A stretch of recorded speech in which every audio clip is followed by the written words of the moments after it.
সন্ধে হতে না হতেই 9:30 বাজে গাইস। এখন ওই দেখো 9:30 বাজে। এই যে ফ্রেঞ্চ ফ্রাই নিয়ে চলে এসছে গাইস।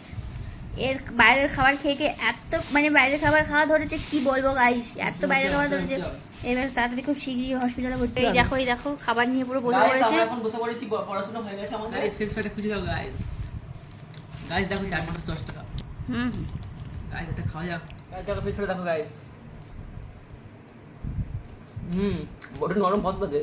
এবার গাইস এটাকে ওপেন করা যাক। এটা কি আছে জানি না, সারপ্রাইজ। বলো গাইস কি এটা? Spring chicken roll guys.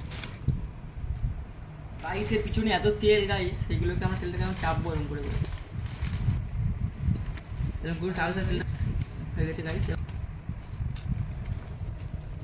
Vegetable chop, বাঁধাকপি চপ, মাংস পড়ে মাংস টাকা। বাজে বাজে খাবার, যত সব বাজে বাজে খাবার খায়। নিচে আমরা পরবর্তী আইটেম গাইস আমরা অর্ডার দিয়েছিলাম বার্গার।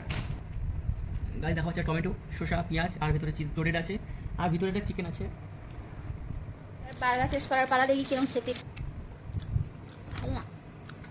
টানা টানা টানা টানা। গাইস দেখো আর একটা খাবার পালা। দেখো মজা।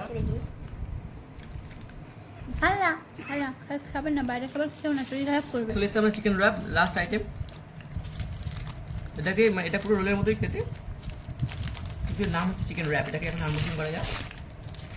মাঝে গালের একটু ঠান্ডা হয়ে গেছে। এটা রো গাইস ভিতরে স্টাফিংটা দেখো গাইস। এতগুলো খাবারের মধ্যে সবথেকে এটা বেস্ট। সো গাইস এবার চিকেন র‍্যাপ খাওয়ার পালা, খেয়ে দেখি কেমন লাগছে। বুঝলো খাবার কোনো খাবার ভালো না, সত্যি কথা বলছি, কোনো খাবার ভালো না।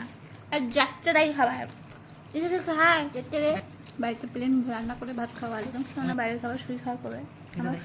তো অবশেষে গাইস আমি আলু ভাজাই খাচ্ছি।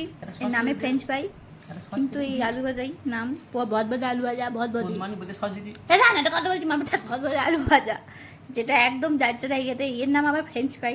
আমি তো বুঝতেই পারি না এসবের নাম দেওয়ার মানে কি। এই ফ্রেঞ্চ ফ্রাই হরপে আলু ভাজা ভদ ভদে, এটাই আমি খাই। তোমরা আরও মিনি ব্লগস পাইছো, সাবস্ক্রাইব করে দিও। বাই বাই, আবার দেখাবে। টাটা।